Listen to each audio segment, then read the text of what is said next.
Haggai wrote his 4 brief sermons in a 4-month period because he dates them all. The time of history was 16 years after the initial decree of Cyrus. That's contained in Ezra 1, the king of Persia, who had allowed 50,000 Jews to return with Zerubbabel to rebuild the temple. Ezra 3 tells us it took 2 years for them to lay the foundations. Then, the strong opposition from the half-breed Samaritans. There's another relative giving them problems, right? Those were Jews that were intermarried with Assyrians, and that caused a problem too. But the strong opposition from these Samaritans and their personal pursuits made it so that nothing had been accomplished for God's house in 14 years. So they got all this material, and they got everything all scoped with their transits, and they got it all laid out, and then they set their trowels down and went home and started putting their paneled ceilings up. And they never stopped. They didn't go back to God's house. God's people had been quite busy. This is the end of the second paragraph. They were living in quite nice homes while the temple lay in ruins. You know, it was still just kind of all smashed from Nebuchadnezzar's time. Have you noticed in this week's Sunday paper? I did. The most expensive items that were advertised for sale were houses. All over our land, people are leveraging and mortgaging to the hilt to get the biggest and most lavish piece of the American dream they possibly can. Houses have become statements. They must be in the proper neighborhood. They have to be in the right school system. They have to be in the right price range.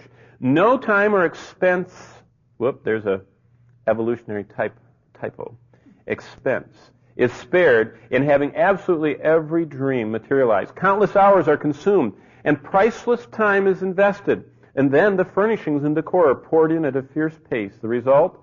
Sapped finances, depleted strength, added stress, and a lack of focus on anything but keeping up with the payments and maintaining the house. This materialistic blight has swept America. Sadly enough, many of God's people have been carried along. Although a home is important, good stewardship is commanded, and a hedge against inflation is prudent. How much is too much? How big is too big? The prophet Haggai squares off against the homeowners of Jerusalem 2,500 years ago, and he shouts, when your house pulls your heart, your money, your time, and your desires away from God's house, it's time, and look at Haggai 1, 5 and 6, it's time to consider your ways. This is what it says. I'm going to start in verse 4. It is time for you yourselves to dwell, or is it time for you yourselves to dwell in paneled houses while this house lies desolate? I think he probably preached standing. I mean, can you see it? Up on Mount Moriah, the hill that Jerusalem's on, he's standing up there, and the foundations and all the rubble of Solomon's temple, and it's September 1st, 520 BC, and he stands up there and he says, and these people, by the way, it was the first of the month, and I'm going to go through this somewhere in here, but I'll tell you now, and then I won't talk about it when I get there, but they always, on the first of the month, celebrated the whole day off. It was a day of worship because God said to them they had to worship when the new moon came out. So no one could work, and they were all supposed to come to worship, and there was nowhere to worship, so they just stood around the ruins. So here's everybody. They can't work all day, and they're just kind of kicking around the dirt, you know. And all of a sudden Haggai comes up and stands up on those rocks, and he says, verse 4, is it time for you to dwell in your paneled houses? Look at the Lord's house. Now, therefore, verse 5, thus says the Lord, consider your ways. And what we're going to see a little bit later is that God was judging and refining and chastening them because of their neglect of his house. Here's what was going on. You have sown much, but you're not harvesting anything. You eat, but you aren't getting your hunger satisfied. You drink, but you don't have enough to really satisfy your desires. You put on clothing, but you're cold still. You're earning money, and you're putting it into your pocket, and it's falling out because you have holes in your pockets. Isn't that a picture of the American society? I mean, it used to be when I was, you know you're old when you talk about the old days, but in the old days, my dad worked. My mom didn't have to work. She didn't need to work. My dad earned enough money to Oldsmobile for our whole family.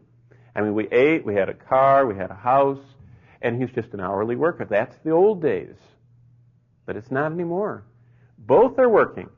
And sometimes more than one job. And it's like it says right there in the end of verse 6. You're earning money and you're putting it in your pockets, and it's like a purse with holes in it.